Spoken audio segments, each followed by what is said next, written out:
কর্ণফুলীর তলদেশে দেশের প্রথম সুড়ঙ্গ পথের খনন শুরু, যুক্ত হবে কক্সবাজারের মহাসড়কের সঙ্গে। প্রধানমন্ত্রী বললেন, উন্নয়নের নতুন ধাপে প্রবেশ করল বাংলাদেশ। চকবাজারে পুড়ে যাওয়া গাড়ির সিলিন্ডার অক্ষত, ওয়াহেদ মেনশনের দোতলা থেকে আগুন, বলছেন প্রত্যক্ষদর্শীরা। সব দিক মাথায় রেখেই চলছে তদন্ত। ঠাকুরগাঁওয়ে সংঘর্ষে ৩ জন নিহতের ঘটনার ১১ দিন পর আদালতে বিজিবির বিরুদ্ধে গ্রামবাসীর লিখিত অভিযোগ। ৬ মার্চ মামলা গ্রহণের শুনানির দিন ধার্য। নাব্য সংকট ও জলবায়ুর বিরূপ প্রভাবে ইলিশের গতিপথের পরিবর্তন, পেশা হারানোর শঙ্কায় জেলেরা। পরিকল্পিত ড্রেজিং এর মাধ্যমে ডুবোচর অপসারণের পরামর্শ বিশেষজ্ঞদের। এবং ১.৫ মাস পর ভোজ্য তেলের বাজারে স্বস্তি, মন প্রতি কমেছে ২৮ থেকে ৩০ টাকা। বাড়তি চিনির দাম, পেঁয়াজের দাম কমলেও বেড়েছে আদা ও রসুনের মূল্য।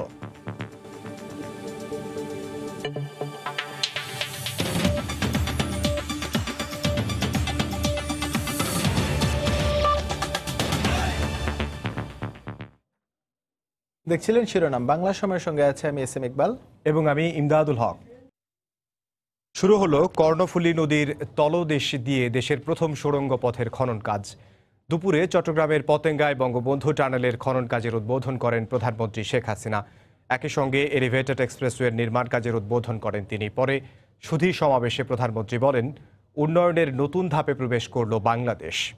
চট্টগ্রামকে আধুনিক ও গতিশীল নগরী হিসেবে গড়ে তুলতে যা করা প্রয়োজন সবই করবে তার সরকার। সালাউদ্দিন লিয়ার ক্যামেরায় পতেঙ্গার থেকে আরও জানাচ্ছেন আজহার লিমন। টানেল যুগে প্রবেশ করল বাংলাদেশ। এ নিয়ে বঙ্গোপসাগরের উপকূল জুড়ে সাজ সাজ রব। প্রমত্তা কর্ণফুলীর স্বাভাবিক প্রবাহকে ব্যাহত না করেই পতেঙ্গা থেকে আনোয়ারা পর্যন্ত নির্মিত হচ্ছে প্রায় ৩.৫ কিলোমিটারের মাল্টি লেনের বঙ্গবন্ধু টানেল। রবিবার সকালে নগরীর নেভাল একাডেমির পশ্চিম প্রান্ত থেকে এর ২টি টিউবের খনন কাজের উদ্বোধন করেন প্রধানমন্ত্রী শেখ হাসিনা। একই স্থানে চট্টগ্রামের লালখান বাজার থেকে শাহ আমানত বিমানবন্দর পর্যন্ত ১৬.৫ কিলোমিটার এলিভেটেড এক্সপ্রেসওয়ে নির্মাণ কাজের উদ্বোধন করেন তিনি। এরপর পতেঙ্গা সমুদ্র সৈকতে সুধী সমাবেশে যোগ দেন তিনি। দক্ষিণ পূর্ব এশিয়ায় এত বিশাল একটা নদীর নিচ দিয়ে প্রথম টানেলটা বাংলাদেশে নির্মাণ করা হচ্ছে। আনোয়ারা থেকে পটিয়া পর্যন্ত এবং পটিয়ার থেকে কক্সবাজার যে ৪ লেনের রাস্তা হচ্ছে, সেই রাস্তা পর্যন্ত সংযোগ রাস্তাটাও আমরা করে দেব। প্রধানমন্ত্রী তার বক্তব্যে প্রকল্পগুলোর প্রেক্ষাপট নিয়ে কথা বলেন। তিনি বলেন, এভাবেই ক্রমান্বয়ে এগিয়ে যাবে বাংলাদেশ। আমাদের এই টানেল নির্মাণ হলে যোগাযোগের শুধু সুবিধা তা হবে না, আমাদের ব্যবসা বাণিজ্য, শিল্পায়ন সব কিছুই উন্নতি হবে। শুধু শহর ভিত্তিক উন্নয়ন না, তৃণমূল পর্যায়ে গ্রাম পর্যায় থেকে যেন উন্নয়নটা হয়, আমরা সেদিকে লক্ষ্য রেখেই আমাদের পরিকল্পনা নিয়েছি, কাজ করে যাচ্ছি এবং দেশের মানুষ তার সুরক্ষার ঘনত্বের কথা মাথায় রেখে ভবিষ্যৎ প্রজন্মের জন্য একটি সুন্দর বাংলাদেশ বিনির্মাণের জন্য কাজ করে যাচ্ছে তার সরকার। চট্টগ্রাম সহ উপকূল এলাকায় ঘিরে মহা পরিকল্পনার কথা উল্লেখ করেন তিনি। আজকে আমরা বাংলাদেশকে জাতির পিতার স্বপ্ন বাস্তবায়নের জন্য উন্নয়নশীল দেশ হিসেবে বাংলাদেশ উন্নীত হয়েছে, গ্রাজুয়েশন পেয়েছে। এটাকে ধরে রেখেই আমরা বাংলাদেশকে উন্নত সমৃদ্ধ দেশ হিসেবে গড়ে তুলতে চাই। এই টানেলটা শেষ হতে 2022 সালে এটার শেষ হবে। আমরা মনে করি যে এরপর পুরো এই অঞ্চলের আর্থসামাজিক উন্নয়ন আরো ব্যাপকভাবে হবে। 2022 সাল নাগাদ শেষ হবে এসব প্রকল্পের নির্মাণ কাজ। পুরোপুরি প্রস্তুত হলে 80 কিলোমিটার গতিতে যানবাহন চলাচল করতে পারবে 2টি টিউবের 4টি লেন দিয়ে। দক্ষিণ এশিয়ার প্রথম কোনো দেশ হিসেবে নদীর তলদেশ দিয়ে টানেল নির্মাণ করতে যাচ্ছে বাংলাদেশ। অত্যাধুনিক যোগাযোগ ব্যবস্থার এই প্রকল্প শুধু ব্যস্ত এ বাণিজ্যিক নগরীর চাকার গতি বাড়াবে না, বহুমুখী এ প্রকল্পের সফল বাস্তবায়ন গতি আনবে বাংলাদেশের সঙ্গে আন্তর্জাতিক সমুদ্র বাণিজ্যেরও। পতেঙ্গা সমুদ্র বন্দর থেকে আজহার লিমন, সময় সংবাদ, চট্টগ্রাম। ৩.৪ কিলোমিটার দীর্ঘ বঙ্গবন্ধু শেখ মুজিবুর রহমান টানেল চট্টগ্রাম সদরকে সংযুক্ত করবে আনোয়ারা উপজেলার সঙ্গে। পরে যুক্ত হবে কক্সবাজারের ৪ লেন সড়কে। আধুনিক এই প্রকল্পের মাধ্যমে নবযাত্রায় পা বাড়ালো বন্দরনগরী। ভবিষ্যতে যার রূপ নেবে চীনের সাংহাই নগরীর আদলে। দেবাশিস রায়ের রিপোর্ট। টানেল বা সুড়ঙ্গ পথ, তাও আবার নদীর তলদেশে। বহির্বিশ্বে বিষয়টি নতুন না হলেও আর্থসামাজিক উন্নয়নের পথে এগিয়ে চলা বাংলাদেশের জন্য এটি পুরোদমে নতুন অধ্যায়, নতুন সূচনা যোগাযোগ ব্যবস্থার আধুনিকায়নে। চট্টগ্রামকে যে কর্ণফুলী নদী বিভক্ত করেছে দুই ভাগে, সেই নদীকে বাঁচিয়ে যোগাযোগ ব্যবস্থায় নতুন মাত্রা আনতে 2016 সাল থেকে নির্মাণ শুরু হয়েছে বঙ্গবন্ধু টানেল প্রকল্পের। নদীর তলদেশে 31 মিটার গভীর দিয়ে টানেল বোরিং মেশিন বা টিবিএম দিয়ে খননের পর তাতে সংযোজন করা হবে 2টি টিউব, আর এর মধ্যেই নির্মাণ করা হবে মাল্টি লেইনের সড়ক ব্যবস্থা, যেই সড়ক গতি আনবে দেশের বাণিজ্যিক রাজধানী চট্টগ্রামের। 9,880 কোটি টাকা ব্যয়ের এই প্রকল্পটি বাস্তবায়ন করছে চীনা নির্মাতা প্রতিষ্ঠান চায়না কমিউনিকেশন কনস্ট্রাকশন কোম্পানি, যার 32% কাজ এরই মধ্যে শেষ হয়েছে। নির্ধারিত সময়ের মধ্যেই গাড়ি চলবে টানেলে, জানালেন প্রকল্প পরিচালক। চট্টগ্রামকে বাইপাস করে ঢাকা থেকে সরাসরি কক্সবাজারে যাওয়া যাবে। উল্লেখযোগ্য হারে আপনার সময়ের সাশ্রয় হবে, আর প্লাস চট্টগ্রাম শহরের যানজটে উল্লেখযোগ্য অবদান রাখবেন। 2022 সালের ডিসেম্বরের মধ্যে আমরা এটা সম্পন্ন করতে পারব। বাণিজ্যিক নগরী চট্টগ্রামের নিরবচ্ছিন্ন এবং যুগোপযোগী যোগাযোগ ব্যবস্থা নিশ্চিত করতেই প্রকল্পটি বাস্তবায়ন করছে সরকার। এটি দিয়ে বন্দরের সুযোগ সুবিধা আগামীতে যেমন বাড়বে, ঠিক তেমনি এই টানেলকে পরবর্তীতে যোগ করা হবে ঢাকা চট্টগ্রাম কক্সবাজার 4 লেনের সড়কের সাথে। নীতি নির্ধারকরা আশা করছেন 2022 সাল নাগাদ এটি চালু হলে চীনের সাংহাই নগরীর মতো চট্টগ্রামও পরিণত হবে 1 সিটি 2 টাউনের আদলে। দেবাশিস রায়, সময় সংবাদ, ঢাকা। অন্য প্রসঙ্গ, চকবাজারের চুড়িহাট্টায় পুড়ে যাওয়া গাড়ির সিলিন্ডার অক্ষত রয়েছে। গাড়ির মালিকের দাবি, উপর থেকে আগুন এসে পড়ে তার গাড়িতে, আর তাতেই গাড়িটিতে আগুন ধরে যায়। তবে স্থানীয় বাসিন্দা ও কেমিক্যাল ব্যবসায়ীরা এখনও বলছেন গাড়ির গ্যাস সিলিন্ডার বিস্ফোরণ থেকেই আগুনের সূত্রপাত। তবে বিশেষজ্ঞরা বলছেন সিলিন্ডার বিস্ফোরণ হলে গাড়িগুলো ছিন্ন ভিন্ন হয়ে ছড়িয়ে ছিটিয়ে যাওয়ার কথা। সব তথ্য উপাত্ত বিশ্লেষণ করেই প্রকৃত কারণ জানাতে চায় তদন্ত কমিটি। এদিকে অগ্নিকাণ্ডে হতাহতের ঘটনায় সংসদে শোক প্রস্তাব গৃহীত হয়েছে। খান মোহাম্মদ রুমেলের রিপোর্ট। চকবাজারের চুরিহাট্টার ঘটনায় প্রকাশ হওয়া সিসিটিভির ফুটেজে দেখা যায় রাজমহল রেস্তোরাঁয় কাজ করছেন কর্মীরা। হঠাৎ বিস্ফোরণে উপর থেকে নেমে আসে বিভিন্ন ধরনের বোতল, কাগজের কার্টন ইত্যাদি। আবার রাজমহলের ঠিক উপরে ওয়াহেদ ম্যানশনের দোতলায় রোববারও দেখা যায় ছড়িয়ে ছিটিয়ে একই রকম বডি স্প্রের বোতল। তাহলে কি আগুনের তাপে বিস্ফোরিত হয়ে ছিটকে পড়েছিল এসব?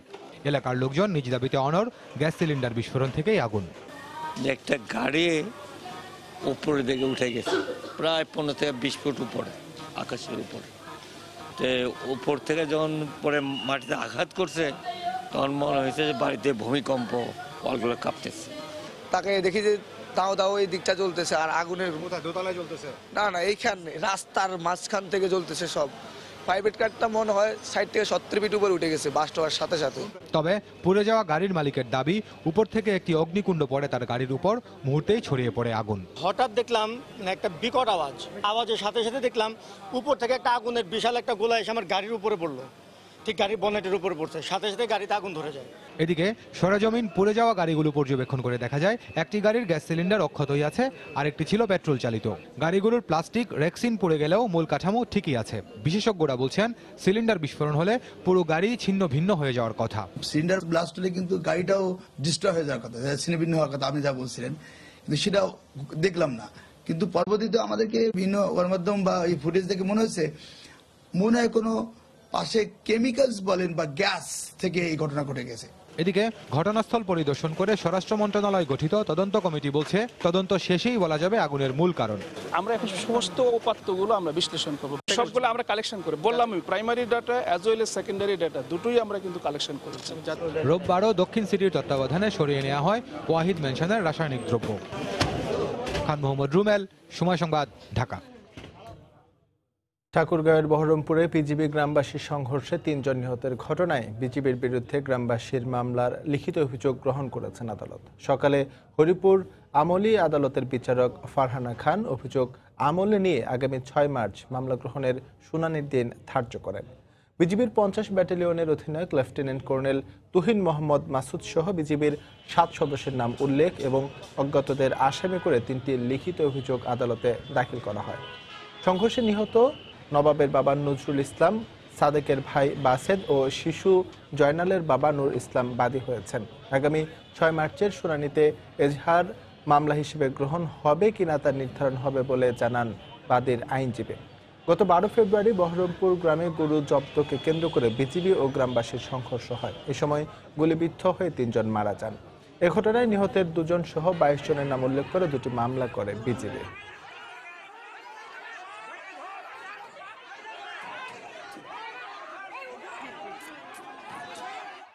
আগামী 6 তারিখে শুনানির জন্য করছে।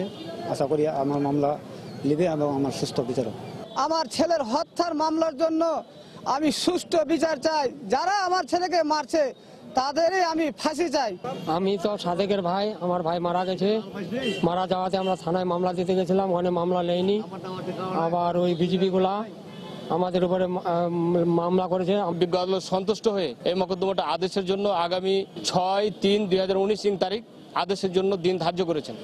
এখন আমরা আশা করছি মাননীয় আদালত সেদিন একটা ভালো আদেশ দিবেন এবং আমরা এই মামলার মধ্য দিয়ে এই বিজিবি সদস্যদের দৃষ্টান্তমূলক শাস্তি হবে অন্যায়ভাবে গুলি করার কারণে, এবং আমরা ন্যায় বিচার পাবো বলে আশা করছি। নাব্য সংকট, অবৈধ জালের ব্যবহার ও জলবায়ুর বিরূপ প্রভাবে গতিপথ পরিবর্তন করছে ইলিশ মাছ। সাগরে প্রচুর ইলিশ থাকলেও শুষ্ক মৌসুমে ভোলার মেঘনা তেঁতুলিয়া নদীতে ইলিশ আসা কমে যাচ্ছে। এতে পেশা হারানোর শঙ্কায় জেলেরা। এ অবস্থায় ইলিশের গতিপথ সচল রাখতে নদীর প্রবেশ মুখে পরিকল্পিত ড্রেজিংয়ের মাধ্যমে ডুবুচর অপসারণের কথা বলছেন বিশেষজ্ঞরা। নাসিরউদ্দিন লিটনের তথ্য ও উৎপল দেবনাথের ছবি নিয়ে রিপোর্ট। দেশের প্রায় 30 ভাগ ইলিশ আহরিত হয় ভোলার মেঘনা ও তেঁতুলিয়া নদী থেকে। ডিম ছাড়ার জন্য সাগরপথ ছেড়ে মিঠা পানির সন্ধানে নদীতে আসা ইলিশের একটা অংশ ধরা পড়ে শিকারীদের জালে। কিন্তু শুষ্ক মৌসুমে নাব্য সংকটের কারণে গভীর জলের মাছ নদীতে আসার পথে নানা বাধার মুখে পড়ছে। এছাড়া নদীর স্রোত কমে যাওয়ায় গভীর জলের সন্ধানে পরিবর্তন করছে গতিপথ। জেলেরা বলছেন, গত কয়েক বছর বর্ষা মৌসুমে ইলিশ পাওয়া গেলেও শুষ্ক মৌসুমে কাঙ্ক্ষিত ইলিশের দেখা মিলছে না। নদীর মাঝখানে অনেক চর পড়ে গেছে, তার জন্য নদীর স্রোত কমে গেছে। স্রোত কমে যাওয়ার কারণে সাগর থেকে মাছ উজানে আসতে পারতেছে না। যদি আগের মতন স্রোত থাকতো তো সাগরের থেকে মাছগুলো উঠতে হইতো। যদি এই চ্যানেলগুলো ড্রেজিং করিয়া ক্লিয়ার করে দেওয়া হইতো মেঘনা তেঁতুলিয়া নদীর, তাহলে আমাদের জেলেরা অনেকটাই সুবিধা হইতো। চলাচলের সময় বাধার সম্মুখীন হলে ইলিশের গতি পরিবর্তনের কথা উল্লেখ করে নাব্য সংকট দূর ও অবৈধ জাল অপসারণের উপর গুরুত্ব দিলেন এ বিশেষজ্ঞ। আমরা যদি পরিকল্পিত আকারে নদীতে যে ডুবোচরগুলো আছে সেগুলো যদি আমরা সংস্কার করতে পারি এবং যে অবৈধ যে জালগুলো আছে সেগুলো যদি আমরা সমূলে আমরা বিনাশ করতে পারি, আমার মনে হয় যে ইলিশের যে লক্ষ্য উৎপাদন সেটা আমরা কাঙ্ক্ষিত লক্ষ্যে নিয়ে যেতে পারবো। আর ইলিশের উৎপাদন অব্যাহত রাখতে প্রয়োজনীয় ব্যবস্থা গ্রহণের বিষয়টি ঊর্ধ্বতন কর্তৃপক্ষের নজরে আনা হয়েছে বলে জানালেন মৎস্য কর্মকর্তা। প্রতিবন্ধকতায় যে সমস্ত আসবে আমরা সরকারের নজরে আনবো এবং আমরা চেষ্টা করব অতি দ্রুত সেই সমস্ত বাধাগুলো অপসারণ করে আমাদের এই মাছের উৎপাদনকে বৃদ্ধি করা। সাগরের সাথে মেঘনা তেঁতুলিয়া নদীর সংযোগ স্থলগুলোতে অর্ধশতাধিক ডুবোচর রয়েছে। এসব চরের কারণে শুষ্ক মৌসুমে নদীর স্রোত কমে যাচ্ছে বলে মনে করেন জেলেরা। সময় সংবাদ, ভোলা। সোডিয়ামের নামে লবণ আমদানির অভিযোগের সত্যতা পাওয়া গেলে জড়িতরা ছাড় পাবে না বলে হুঁশিয়ারি দিয়েছেন বাণিজ্যমন্ত্রী টিপু মুনশি। দুপুরে রংপুর জেলা প্রশাসকের কার্যালয়ে এক অনুষ্ঠানে কথা বলেন তিনি। বাংলাদেশ ভারত বাণিজ্য ঘাটতি দূর করতে সরকার কাজ করছে বলে জানান মন্ত্রী। লবণ আমদানি করা নিয়ম নেই আমাদের, কিন্তু কেউ কেউ অন্য নাম দিয়ে ইম্পোর্ট করার চেষ্টা করছে। আমরা শক্ত পদক্ষেপ নেব এইভাবে, কারণ আমাদের উৎপাদনকারী লবণ যারা তাদের স্বার্থ আমাদের দেখতে হবে। কিন্তু এক নামে ডেভেলপমেন্ট নিয়ে বা এই নিয়ে অন্য কিছু নিয়ে আসবে, সেটা গ্রহণযোগ্য নয়। আমরা এই ব্যাপারে শক্ত ব্যবস্থা নেব। আমাদের সার্বিক ব্যাপারটা আমরা দেখছি যে ভারতের সাথে গ্যাপটা রয়েছে সেটা কত ক্লোজ করা যায়। আমাদের মেজর আইটেম রেডিমেড গার্মেন্টস, সেটা যদি এক্সপ্লোর করতে পারি তাহলে এই গ্যাপটা অনেকখানি কমে আসবে। অবশেষে দেশের ভোজ্য তেলের বাজারে স্থিরতা ফিরতে শুরু করেছে। 1.5 মাস পরে সপ্তাহে প্রতিমণ ভোজ্য তেলের দাম কমেছে 28 থেকে 30 টাকা। তবে নানা অজুহাতে এখনও বাড়ছে চিনির দাম। এদিকে পেঁয়াজের দাম কেজি প্রতি 1 টাকা কমলেও 2 টাকা করে আদা ও রসুনের দাম বেড়েছে। বিস্তারিত জানাচ্ছেন কমল দে। চলতি বছরের শুরু থেকে বাড়ছিল সব ধরনের ভোজ্য তেলের দাম। টাকার বিপরীতে ডলারের মূল্য বৃদ্ধির অজুহাতে ভোজ্য তেলের দাম মণ প্রতি 250 টাকা পর্যন্ত বেড়ে যায়। তবে ইন্টারন্যাশনাল মার্কেটে বুকিং রেট কমতে থাকায় এ সপ্তাহে এসে ভোজ্য তেলের দাম মণ প্রতি 20 থেকে 30 টাকা পর্যন্ত কমেছে। চাহিদা কম, তারপর আপনার এই মালের যোগান আছে বেশি, সরবরাহ খুব বেশি আছে, যার ধরুন একটু বাজারটা একটু কমের দিকে। চিনির দাম এখনো নিয়ন্ত্রণে আসার কোনো লক্ষণই দেখা যাচ্ছে না। মিলগুলি থেকে পর্যাপ্ত চিনি সরবরাহ না পাওয়ার অজুহাতে মণ প্রতি চিনির দাম বেড়েছে অন্তত 25 টাকা। মিনারা বলতেছে আন্তর্জাতিক বাজার মানে এটার দাম বেশি, আর ডলারের দামও নাকি বেড়েছে, সেই জন্য এরা স্বাভাবিকভাবে এদের কস্টিং বেশি হচ্ছে। আগামী কয়েকদিনের মধ্যে দেশে উৎপাদিত নতুন ডাল বাজারে আসতে শুরু করবে। এই অবস্থায় ব্যবসায়ীরা পুরাতন ডাল ছেড়ে দেওয়ায় দাম কমেছে। সবজির প্রচুর আমদানি হওয়াতে এবং নতুন ডাল আসার সম্ভাবনায় এই ডালের দাম কমতে শুরু করছে। সরবরাহ স্বাভাবিক থাকায় কেজিতে 1 টাকা কমে পেঁয়াজ বিক্রি হচ্ছে 14 টাকায়, কিন্তু হঠাৎ করে আদা ও রসুনের দাম কেজি প্রতি 2 টাকা বেড়ে গেছে। দেশীয় ফসল উঠছে, সেজন্য পেঁয়াজের দাম একটু কমছে, আর রসুনের দাম বাড়ছে, এখন রসুনের লাস্ট সিজন। চট্টগ্রাম বন্দরের পাশাপাশি দেশের বিভিন্ন স্থলবন্দর দিয়ে আমদানি করা ভোগ্যপণ্য পাইকারি বিক্রির জন্য নিয়ে আসা হয় চাকতাই, খাতুনগঞ্জ এবং আসাদগঞ্জের ব্যবসা প্রতিষ্ঠানগুলোতে।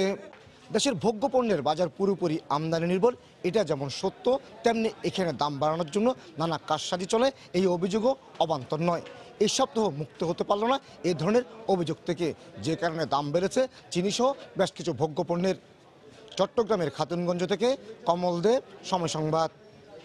চট্টগ্রাম বিমানবন্দরে বাংলাদেশ বিমানের একটি ফ্লাইট ঘিরে রেখেছে পুলিশ, নামিয়ে দেওয়া হয়েছে যাত্রীদের, বন্ধ ঘোষণা করা হয়েছে বিমানটি। এই মুহূর্তে চট্টগ্রাম শাহ আমানত আন্তর্জাতিক বিমানবন্দরের সামনে আছেন রিপোর্টার আজহার লিমন। আমরা সরাসরি চলে যাব তার কাছে।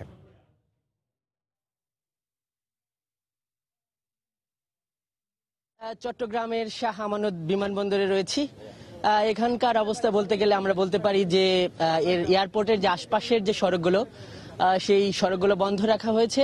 সাধারণ যারা পথচারী রয়েছে এবং যারা নিকটবর্তী গন্তব্যের বিভিন্ন জায়গায় যাবার যাত্রী রয়েছে, তাদেরকে কিন্তু যেতে দেওয়া হচ্ছে না, আমরা এটি দেখছি। এবং আমরা যখন এই এয়ারপোর্টে আসছিলাম তখন আইন শৃঙ্খলা রক্ষা বাহিনীর একাধিক টিম, বিশেষ করে র্যাবের অনেকগুলো গাড়ি এখানে প্রবেশ করতে দেখেছি। এবং কিছুক্ষণ আগেও কিন্তু একদল র্যাব সদস্য এখানে ঢুকলেন। তো এবং আমরা যতদূর খোঁজ খবর নিয়ে জানতে পেরেছি এখানে যে ঠিক এই মুহূর্তে এখানে এয়ারপোর্ট সাময়িকভাবে বন্ধ রাখা হয়েছে।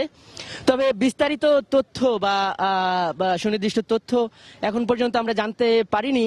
তবে আমরা রানওয়েতে এখন বাংলাদেশ বিমানের একটি ফ্লাইট দেখছি। আমরা আশপাশে যারা যাত্রী রয়েছেন, এয়ারপোর্টের যারা কর্মকর্তা রয়েছেন, তাদের সাথে কথা বলে জানতে পেরেছি যে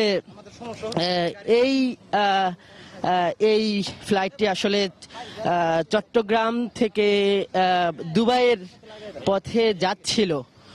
তো আমরা ঠিক এই মুহূর্তে দেখছি যে এখানে আইন শৃঙ্খলা রক্ষা বাহিনী সহ আমরা আসলে বিভিন্ন সংস্থার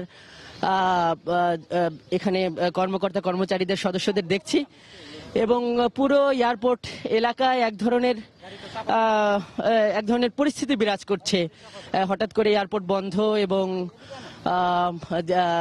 আর্মির সদস্যদেরও দেখছি আমরা। কিছুক্ষণ আগেই বললাম যে র্যাপিড অ্যাকশন ব্যাটালিয়ন, যেটা র্যাবের একাধিক গাড়ি আমরা ভেতরে ঢুকতে দেখেছি। আসলে ভেতরের পরিস্থিতি আসলে কি সেটি কিন্তু আমরা এখানে এখনো কোনো কর্মকর্তা কিংবা কর্মচারী বা কর্তৃপক্ষের কাউকে পাইনি, এজন্য সেটি কিন্তু আমরা নিশ্চিত করতে পারছি না।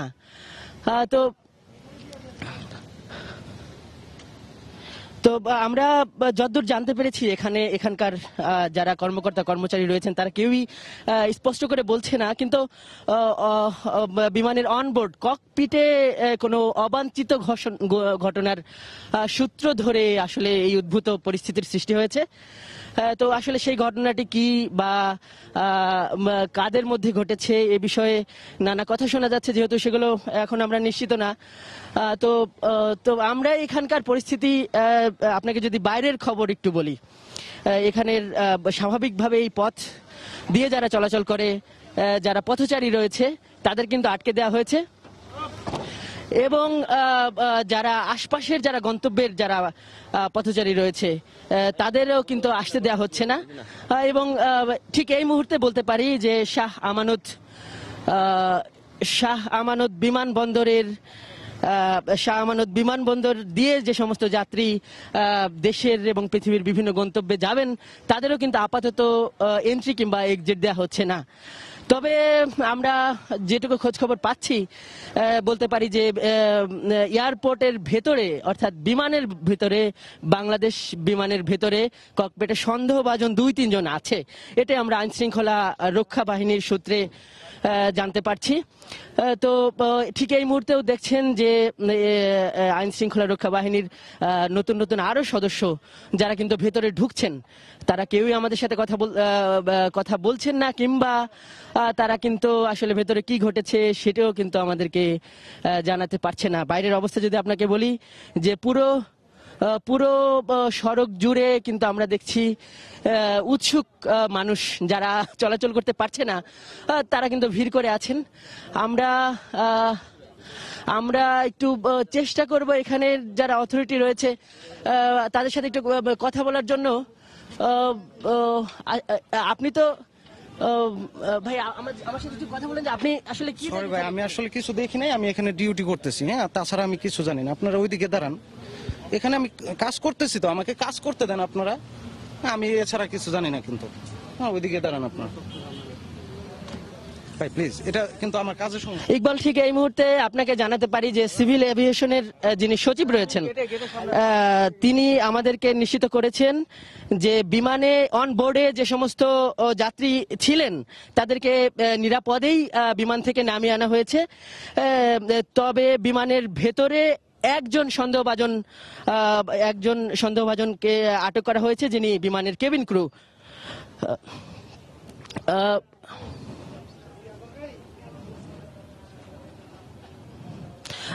যেটি বলছিলাম ইকবাল, বিমানের ভেতরে একজন সন্দেহভাজন আছেন এবং 2 জন কেবিন ক্রু আছেন। হ্যাঁ ইকবাল, আমরা যেটি আপনাকে জানাচ্ছিলাম যে এই ঘটনা সম্পর্কে আমাদেরকে সিভিল এভিয়েশনের যিনি সচিব রয়েছেন তিনি আমাদেরকে নিশ্চিত করেছেন। তিনি আমাদেরকে জানিয়েছেন ঠিক এই মুহূর্তে বিমানের ভেতরে একজন সন্দেহভাজন আছেন এবং বিমানের 2 জন ক্রু রয়েছেন যারা এখন বিমানের ভেতরে অবস্থান করছেন, অনবোর্ড আছেন। তবে অনবোর্ড যে সমস্ত যাত্রী ছিলেন তাদেরকে কিন্তু নিরাপদেই কিন্তু সরিয়ে নেওয়া হয়েছে। আপনার সাথে একটু কথা বলতে চাই আঙ্কেল, আপনি কি ভেতর থেকে আসলেন? না না না না, আমার প্যাসেঞ্জার সি অফ করতে এসেছিলাম। সি অফ করতে আসছিলেন? আপনার প্যাসেঞ্জার কি ঢুকেছে এর মধ্যে? আমার প্যাসেঞ্জার তো আমার তো যাবে 6:45-এ। 6:45। তিনি কি এখানে এন্ট্রি করতে পেরেছেন, বোর্ডিং কিংবা? হ্যাঁ, সবকিছু ঠিক আছে, সবকিছু ঠিক আছে। ওরা 6:45-এর ফ্লাইটে রওনা দেবে জিদ্দা। কর্তৃপক্ষের পক্ষ থেকে এখানে ভেতরে ঢোকার কিংবা বের হওয়ার ব্যাপারে আপনারা কোনো বাধার সম্মুখীন হননি? না না না, আমরা তো উপরে ছিলাম। আপনার যাত্রী কোথায় যাচ্ছিলেন? আমার যাত্রী যাচ্ছেন জেদ্দা। তো 6:45-এর ফ্লাইট, আমরা একজন যাত্রীর স্বজনের সাথে কথা বললাম। 6:45-এ জেদ্দাগামী একটি ফ্লাইটের যিনি যাত্রী তার স্বজন আমাদেরকে জানালেন যে কিছুক্ষণ আগে তিনি এয়ারপোর্টে বোর্ডিং করেছেন, চেক ইন করেছেন এবং যেটি বলছিলাম যে 6:45-এ কিন্তু উনার ফ্লাইট। তো সেই হিসাবে আসলে এখানকার যে পরিস্থিতি সেটি অনেকটা উনার কথার সূত্র ধরে বলা যায় যে অনেকটাই স্বাভাবিক বলতে পারি। এছাড়া বিমানের যিনি সচিব উনি কিন্তু আমাদেরকে নিশ্চিত করেছেন যে সন্দেহভাজন একজনকে কেন্দ্র করে আসলে বিমানটির যারা যাত্রী ছিলেন অনবোর্ড যারা যাত্রী ছিলেন তাদের সবাইকে নিরাপদে নামিয়ে আনা হয়েছে এবং 2 জন কেবিন ক্রু তারা এখনো বিমানের মধ্যে রয়েছেন। তো আপনাকে একটু জানিয়ে রাখতে চাই যে আমরা এখানে যেটি দেখেছি, হঠাৎ করেই এই শাহ আমানত বিমানবন্দরের সংযোগ সড়কগুলো ছিল, চারপাশের যে সড়কগুলো ছিল সেগুলো কিন্তু হঠাৎ করেই বন্ধ করে দেওয়া হয়েছিল এবং আমরা দেখেছি বন্ধ করে দেওয়ার পর পথচারী চলাচল এবং সাধারণ যাত্রী চলাচলও বন্ধ করা হয়েছিল এবং সেই মুহূর্তেই কিন্তু আমরা দেখেছি আইন শৃঙ্খলা রক্ষা বাহিনীর একাধিক সংস্থার লোকজন, একাধিক সংস্থার যারা সদস্য, তারা কিন্তু এই বিমানবন্দরের ভেতরে প্রবেশ করেছেন।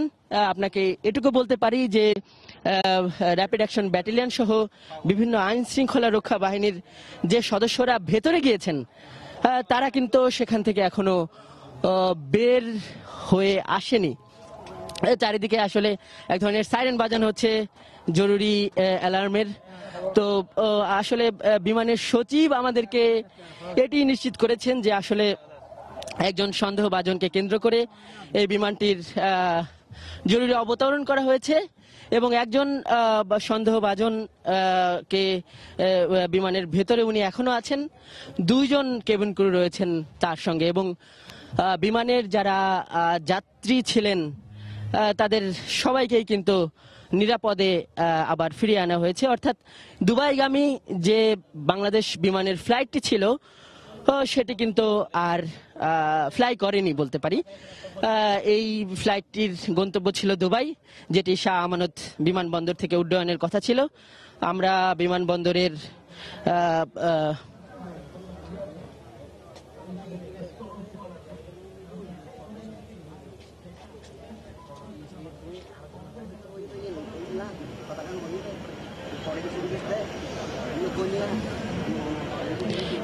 ইকবাল, আপনাকে একটু আরেকটি তথ্য আমরা জানাতে পারি, সেটি হলো জাসদের একজন নেতা, বর্তমান সংসদ সদস্য মাইনুদ্দিন খান বাদল আজকে চট্টগ্রামে কিন্তু উনি একটি অনুষ্ঠানে যোগ দিয়েছিলেন।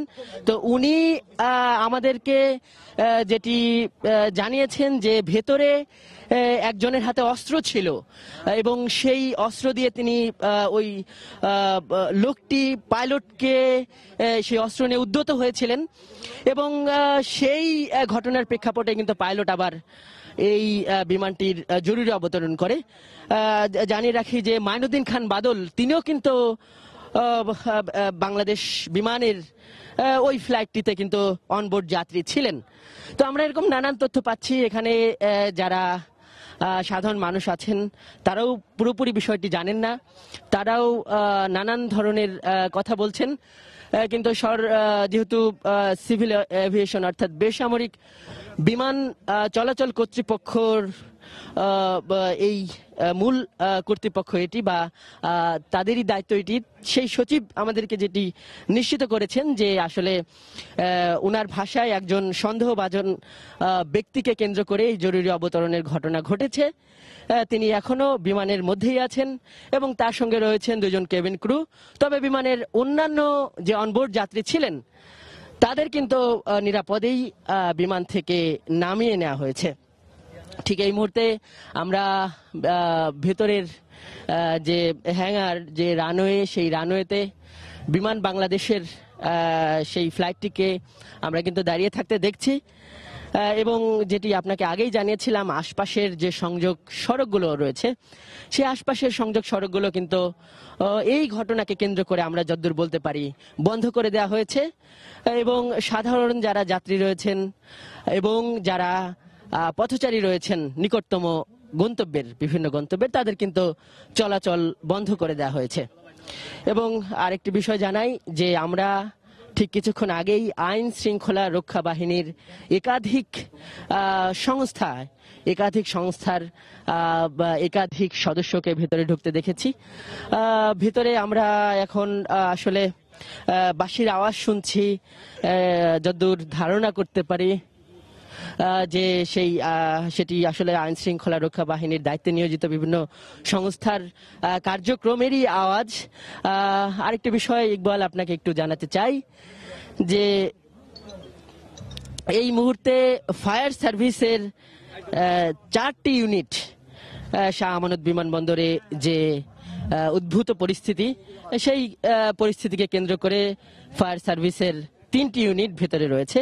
এছাড়া রয়েছে আইন শৃঙ্খলা রক্ষা বাহিনীর বিভিন্ন সংস্থা। তো এমদাদ, জানেন যে বাংলাদেশের প্রেক্ষাপটে শাহ আমানত বিমানবন্দর অন্যতম একটি গুরুত্বপূর্ণ আকাশ পথে চলাচল করার রুট। এখান দিয়ে প্রত্যেক দিনই প্রায় অনেকগুলো ফ্লাইট, যেটি ডোমেস্টিক এবং আন্তর্জাতিক ফ্লাইট কিন্তু এখান থেকে উড্ডয়ন এবং গমন করে থাকে। এটি কিন্তু একই সাথে এটি চট্টগ্রামের যে বন্দর নগরী, পর্যটন নগরী কিংবা বাণিজ্য কেন্দ্র, সেই সব দিক থেকেই এটি কিন্তু গুরুত্বপূর্ণ। এবং আকাশপথের যাত্রাটা যেহেতু দ্রুতগামী, সেই হিসেবে এই বিমানবন্দরটি কিন্তু খুবই গুরুত্বপূর্ণ। তো সেই বিমানবন্দরে হঠাৎ করেই কিন্তু আমরা এক ধরনের একটি পরিস্থিতি দেখছি যে বিমানবন্দরের আশপাশের সমস্ত সড়ক কিন্তু বন্ধ করে দেওয়া হয়েছে। এবং এই সড়ক দিয়েই বন্ধ করার পর আমরা দেখছি যে আইন শৃঙ্খলা রক্ষা বাহিনীর যে বিভিন্ন সংস্থা তারা কিন্তু ছুটে এসেছেন এবং তারা ঠিক এই মুহূর্তে বিমানবন্দরের ভেতরে অবস্থান করছেন। আপনাকে একটু জানিয়ে রাখতে চাই যে এই ঘটনাকে কেন্দ্র করে আসলে গণমাধ্যম কর্মীরাও এখানে ছুটে এসেছেন। আমরা উৎসুক মানুষের পাশাপাশি এখানে কিন্তু গণমাধ্যম কর্মীদেরও একটি ভিড় লক্ষ্য করছি।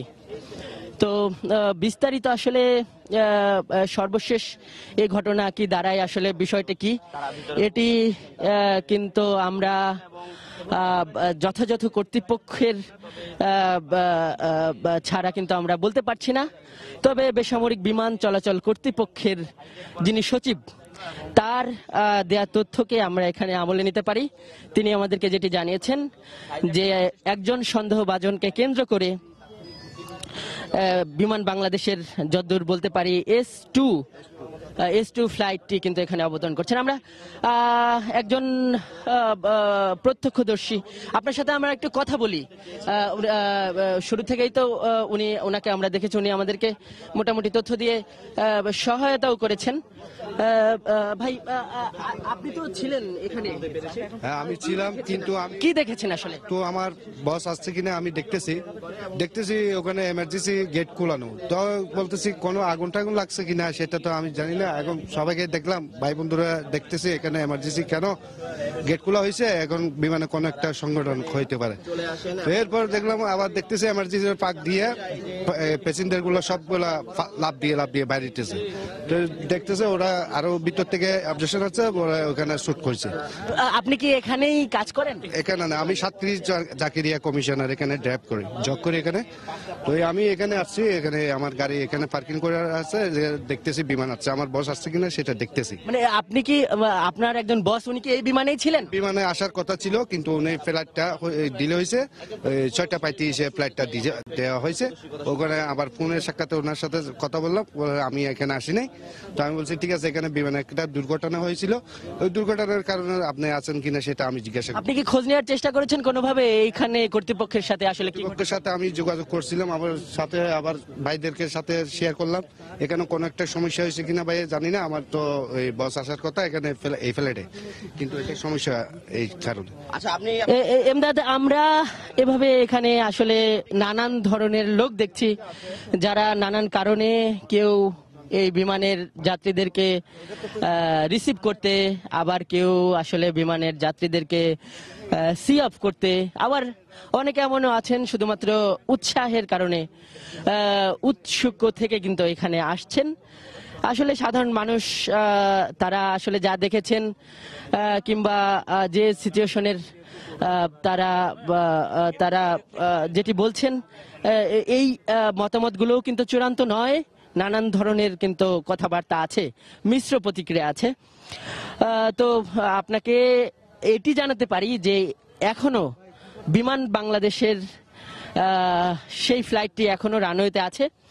আমরা বাইরে আছি, ঠিক এত দূর ক্যামেরার প্রবেশের আসলে অনুমতি নেই, এই কারণে আমরা ঠিক বলতে পারছি না ঠিক এখন কি হচ্ছে। তবে বিমানবন্দর কর্তৃপক্ষ কিংবা বেসামরিক বিমান চলাচল কর্তৃপক্ষ, তাদের কাছ থেকে আমরা যে তথ্য, তাতে বলতে পারি যে একজন সন্দেহভাজনকারীকে কেন্দ্র করে কিন্তু এখানে এই বিমানটির জরুরি অবতরণ করা হয়েছে এবং এই সন্দেহভাজন ব্যক্তির ব্যাপারে আমরা জাসদের একজন নেতা মাইনুদ্দিন খান বাদল, উনি বর্তমান সংসদ সদস্য, উনি অনবোর্ড যাত্রী ছিলেন।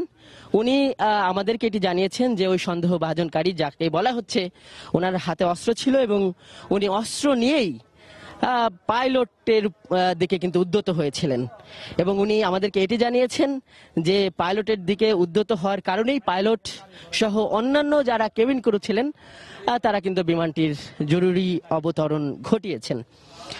তবে বেসামরিক বিমান চলাচল কর্তৃপক্ষ যিনি সচিব বা ওই কর্তৃপক্ষ আমাদেরকে বলেছে যে বিমানের যারা অনবোর্ড যাত্রী ছিলেন তাদের সবাইকেই নিরাপদে বিমান থেকে নামিয়ে আনা হয়েছে।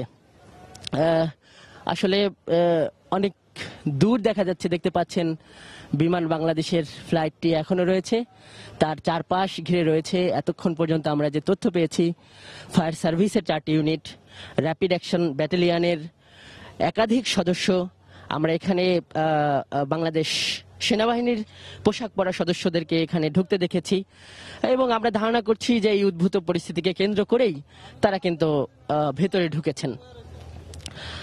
তো যেটি বলছিলাম, শাহ আমানত বিমানবন্দর আকাশ পথের জন্য বা বাংলাদেশের জন্য আকাশ পথের ক্ষেত্রে দ্বিতীয় গুরুত্বপূর্ণ বিমানবন্দর, কারণ এই চট্টগ্রাম একদিকে যেমন বাণিজ্য নগরী, বন্দর নগরী, সেই সাথে সাথে এখানে কিন্তু পর্যটকরাও আসেন। তো যেই কারণে এই বিমানবন্দরের কিন্তু যাতায়াত, যাত্রী যাতায়াত কিংবা নানান কারণেই এই বিমানবন্দরে কিন্তু ডোমেস্টিক এবং ইন্টারন্যাশনাল অনেক ফ্লাইট প্রতিদিন পরিচালিত হয়ে থাকে। তো সেই এত গুরুত্বপূর্ণ একটি বিমানবন্দরে আর চারপাশ সড়ক হঠাৎ করে বন্ধ করে দেয়া কিংবা পথচারীদেরকে আসতে না দেয়া, যাত্রীদেরকে ঢুকতে না দেয়, আসলে এখানে যারা সাধারণ মানুষ রয়েছেন তাদের মনে কিন্তু এক ধরনের কৌতূহলের সৃষ্টি হয়েছে, যেটি মোটেও অস্বাভাবিক নয়। তো আসলে আমরা এখনো দেখছি যে বিমান বাংলাদেশের যে ফ্লাইটটি সেটি এখনো রয়েছে, সেটিতে এখনো আমরা আলো জ্বলতে দেখছি এবং তার চারপাশ ঘিরে কিন্তু রয়েছে আইন শৃঙ্খলা রক্ষা বাহিনীর বিভিন্ন সংস্থার সদস্যরা। যেটি বেসামরিক বিমান কর্তৃপক্ষ সচিব আমাদেরকে জানিয়েছেন।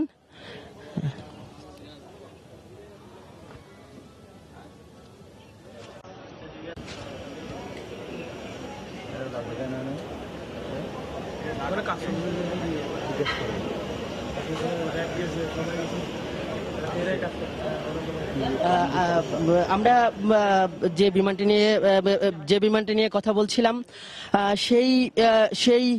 সেই বিমানটিতে অনবোর্ডে জাসদ নেতা মাইনুদ্দিন খান বাদল ছিলেন।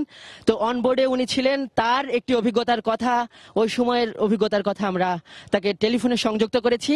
সেই তার অভিজ্ঞতার কথা এখন আমরা একটু জেনে নেব দর্শক।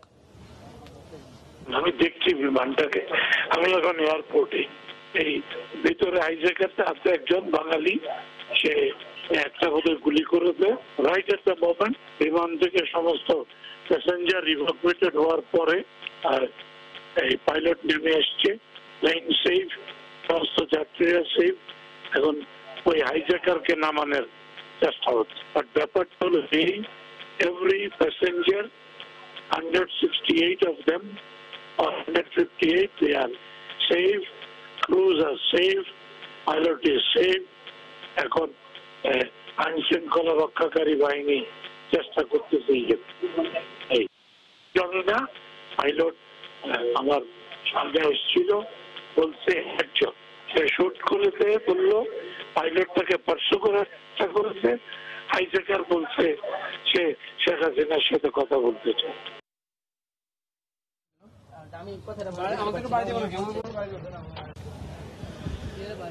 তো দর্শক, আমরা এই বাংলাদেশ বিমানের যে ফ্লাইটটি ঘিরে এই পরিস্থিতি, সেই ফ্লাইটের অনবোর্ডে যিনি ছিলেন একজন জাসদ নেতা এবং বর্তমান সংসদ সদস্য মাইনুদ্দিন খান বাদলের অভিজ্ঞতার কথা শুনছিলাম। তো এভাবে আসলে অন্য যে যাত্রীরা রয়েছেন তাদের তাদের সবার সাথেই কিন্তু আমরা আসলে যোগাযোগ করতে পারছি না। আমরা যদ্দূর এখানে আসলে খোঁজখবর নিতে পেরেছি তাতে আসলে ঘুরে ফিরে ওই তথ্যগুলোই আপনাদেরকে যদি আরো আরেকবার জানিয়ে দেই যে হঠাৎ করেই বাংলাদেশের অন্যতম গুরুত্বপূর্ণ যে বিমানবন্দর অন্যতম যে বিমানবন্দর শাহ আমানত বিমানবন্দরের চারপাশের রাস্তা হঠাৎ করেই বন্ধ করে দেওয়া হয়েছে। এমনকি সাধারণ যাত্রী যারা নিকটবর্তী গন্তব্যের যারা পথচারী ছিলেন তাদের সবাইকে কিন্তু এখানে বন্ধ করে দেওয়া হয়েছে, যাতায়াত বন্ধ করে দেওয়া হয়েছে। এবং সেই ঘটনার পরপরই সমস্ত রাস্তা বন্ধ হয়ে যাবার পরের ঘটনার আমরা দেখছি যে আইন শৃঙ্খলা রক্ষা বাহিনীর যে বিভিন্ন সংস্থার যারা সদস্য রয়েছেন, বিভিন্ন সংস্থা যারা রয়েছেন, তারা কিন্তু এক ধরনের তড়িঘড়ি করে বিমানবন্দরের রানওয়েতে ঢুকতে দেখেছি এবং তারা কিন্তু ঢুকে অবস্থান নিয়েছে ঠিক এই মুহূর্তে ক্যামেরায় যেটি দেখা যাচ্ছে বাংলাদেশ বিমানের ওই ফ্লাইটটিকে, এই ফ্লাইটটিকে ঘিরে। তো আমরা কিছুক্ষণ আগেই জাসদের নেতা যেটি বলছিলেন যে একজন লোক যিনি অস্ত্রধারী ছিলেন তিনি বিমানে আসলে পাইলটকে অস্ত্র নিয়ে উদ্যত হয়েছিলেন এবং এরপরই কিন্তু পাইলট আসলে জরুরি অবতরণ করে। তবে বেসামরিক বিমান চলাচল কর্তৃপক্ষের যিনি সচিব রয়েছেন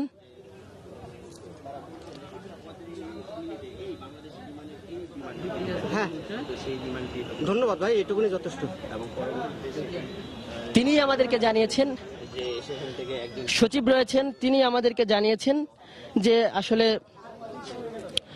আসলে বিমান থেকে সমস্ত যাত্রীদেরকেই নিরাপদে নামিয়ে আনা হয়েছে, কারণ তারা সন্দেহভাজন একজনকে বিমানের মধ্যে শনাক্ত করেছেন।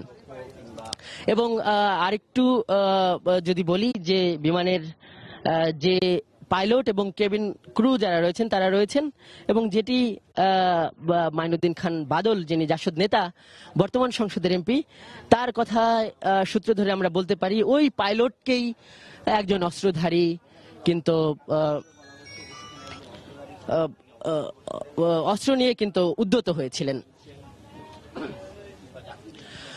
তো আপনাকে জানাতে পারি যে এই আশপাশের যত এলাকা রয়েছে সমস্ত রাস্তায় কিন্তু বন্ধ করে দেওয়া হয়েছে। আমরা এখানে আসলে এই পরিস্থিতিকে ঘিরে আমরা এখানে উৎসুক জনতাদের একটি ভিড় লক্ষ্য করছি এবং যেটি প্রত্যক্ষদর্শী আমাদের আরো অনেকে জানিয়েছেন যে তারা বিমানের যে জরুরি অবতরণের দরজা দিয়ে এই অনবোর্ডের ওই বিমানটিতে থাকা অনবোর্ডে যাত্রীদেরকে কিন্তু লাফিয়ে পড়তে দেখেছেন। তো আমরা আসলে বোঝার চেষ্টা করছি, আপনাকে এইটুক জানাতে পারি যে এখন পর্যন্ত শাহ আমানত বিমানবন্দরের কোনো কর্মকর্তা কিংবা আসলে কর্তৃপক্ষের কেউই এ বিষয়ে মুখ খোলেনি কিংবা আমাদেরকে কিন্তু তথ্য দেয়নি। তো যেটি বলছিলাম যে শাহ আমানত বিমানবন্দর বাংলাদেশের বিমানবন্দরগুলোর মধ্যে অন্যতম, বলা চলে এটি দ্বিতীয় গুরুত্বপূর্ণ বিমানবন্দর। চট্টগ্রামের বন্দর নগরী, পর্যটন স্পট এবং নানান ধরনের বাণিজ্যের কারণে এই বিমানবন্দর দিয়ে প্রতিদিনই একাধিক বা বেশ উল্লেখযোগ্য পরিমাণ ডোমেস্টিক এবং আন্তর্জাতিক যে ফ্লাইট সেটি কিন্তু এখানে যাতায়াত করে। সেই হিসাবে এই বিমানবন্দরটি কিন্তু খুবই গুরুত্বপূর্ণ। তো আমরা যতদূর জানতে পেরেছি বাংলাদেশ বিমানের যে ফ্লাইটটিকে এখানে জরুরি অবতরণ করা হয়েছে সেটি দুবাইগামী একটি ফ্লাইট ছিল। তো আমরা দর্শক আসলে ভিতরে কি ঘটেছে আমরা আসলে নিশ্চিত সূত্রে যা পেয়েছি সেটি যদি বলি, বেসামরিক বিমান চলাচল কর্তৃপক্ষের যিনি সচিব তিনি আমাদেরকে জানিয়েছেন সন্দেহভাজন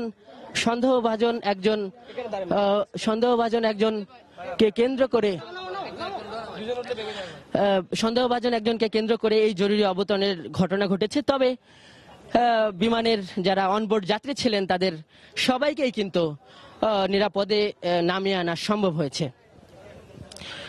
এবং জানাতে পারি যে দুইজন কেবিন ক্রু এবং দুইজন কেবিন ক্রু এখনো বিমানের ভেতরেই রয়েছেন। আইন শৃঙ্খলা রক্ষা বাহিনীর বিভিন্ন সংস্থা বিষয়টি দেখছেন এবং তারা এ নিয়ে কিন্তু কাজ করছেন। তবে জাসদের একজন নেতা যিনি ওই বিমানের অনবোর্ড যাত্রী ছিলেন, তার অভিজ্ঞতার কথা যদি আপনাদেরকে জানাই, তিনি আমাদেরকে যেটি জানিয়েছেন, বিমানের মধ্যে বেসামরিক বিমান চলাচল কর্তৃপক্ষ যাকে সন্দেহভাজন বলছেন, তার ভাষায় তিনি একজন অস্ত্রধারী এবং তিনি পাইলটকে কিন্তু অস্ত্র নিয়ে উদ্যত হয়েছিলেন এবং তার ভাষায় এই বিমানটিকে ছিনতাইয়ের চেষ্টা করা হয়েছিল। তো আমরা এখানে দেখছি এখানে আসলে উৎসুক মানুষের ব্যাপক জটলা তৈরি হয়েছে।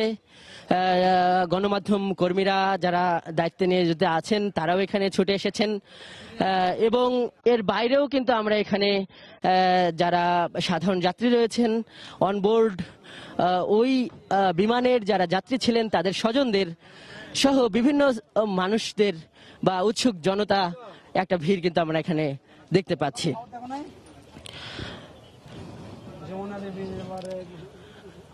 তো সব মিলিয়ে আসলে ঠিক এই মুহূর্তে আমরা যেটি দেখছি, বিমানটিকে ঘিরে ফায়ার সার্ভিসের 4টি ইউনিট কাজ করছে।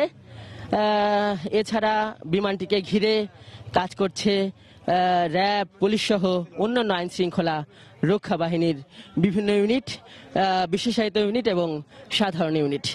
তো আসলে এখানে আসলে পরিস্থিতি আসলে কি দাঁড়ায় শেষমেশ সেটি কিন্তু আমরা জানার জন্য অপেক্ষা করছি। তো আসলে যেটি সবসময় যেটি আমরা বলছিলাম যে বাংলাদেশের যে কয়টি বিমানবন্দর রয়েছে, আন্তর্জাতিক বিমানবন্দর রয়েছে, তার মধ্যে এই শাহ আমানত বিমানবন্দর কিন্তু খুবই কার্যকরী এবং গুরুত্বপূর্ণ এবং ব্যস্ত একটি বিমানবন্দর। প্রত্যেক দিনই এখান থেকে পৃথিবীর বিভিন্ন গন্তব্য, এছাড়া দেশের অভ্যন্তরের বিভিন্ন গন্তব্যে আন্তর্জাতিক এবং ডোমেস্টিক ফ্লাইট কিন্তু পরিচালনা করা হয়। সেই হিসেবে এবং জানেন যে বন্দরনগরী চট্টগ্রামের আরও গুরুত্ব রয়েছে বাণিজ্যের কারণে, পর্যটনের কারণে। তো এই রকম একটি ব্যস্ত বিমানবন্দর হঠাৎ করে চারপাশের রাস্তা বন্ধ করে দেয়া, একটি ফ্লাইটের জরুরি অবতরণ, সবকিছু মিলিয়ে এখানকার যারা উৎসুক মানুষ রয়েছেন, যারা সাধারণ যাত্রী রয়েছেন এবং যারা যাত্রীদের স্বজন রয়েছেন, তাদের মধ্যে বলা চলে বেশ কৌতূহল বিরাজ করছে।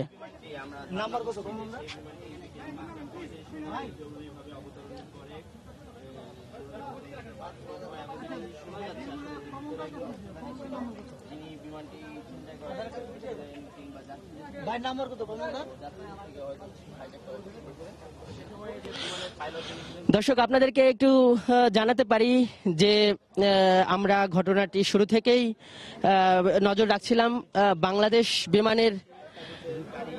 বিমানের এই ফ্লাইটটিকে ঘিরে এই উদ্ভূত পরিস্থিতির শুরু হয়েছে 5:45 থেকে। ঠিক এখন যদি আপনাকে বলতে পারি 1 ঘন্টারও বেশি সময় পেরিয়ে গেছে। 1 ঘন্টারও বেশি সময় পেরিয়ে যাওয়ার পরও এখান থেকে আসলে আমরা সুনির্দিষ্ট বা এই শাহ আমানত বিমানবন্দর কর্তৃপক্ষের কাছ থেকে এখনো কোনো বক্তব্য কিন্তু পাইনি এবং আমরা এতটুকু নিশ্চিত হয়েছি যে এখন পর্যন্ত যাকে সন্দেহভাজন বলা হচ্ছে কিংবা আমরা জাসদ নেতার কথা সূত্র ধরে বলতে পারি যিনি অস্ত্রধারী, উনি যাকে অস্ত্রধারী বলছেন তাকে কিন্তু এখনো আটক করা হয়নি। তাই ভেতরে বিমানের ভেতরে যে 2জন কেবিন ক্রু রয়েছেন তারা কিন্তু বিমান থেকে নামতে পারেনি, যদিও বেসামরিক বিমান চলাচল কর্তৃপক্ষের যিনি সচিব উনি বলেছেন যে অনবোর্ড যারা যাত্রী ছিলেন তাদের সবাইকেই নিরাপদে নামিয়ে নেওয়া হয়েছে। তো আমরা আসলে পরিস্থিতি যতই সময় যাচ্ছে পরিস্থিতি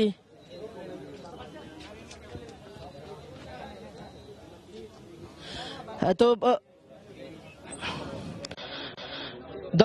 দর্শক আমরা এই পরিস্থিতির দিকে নজর রাখছি।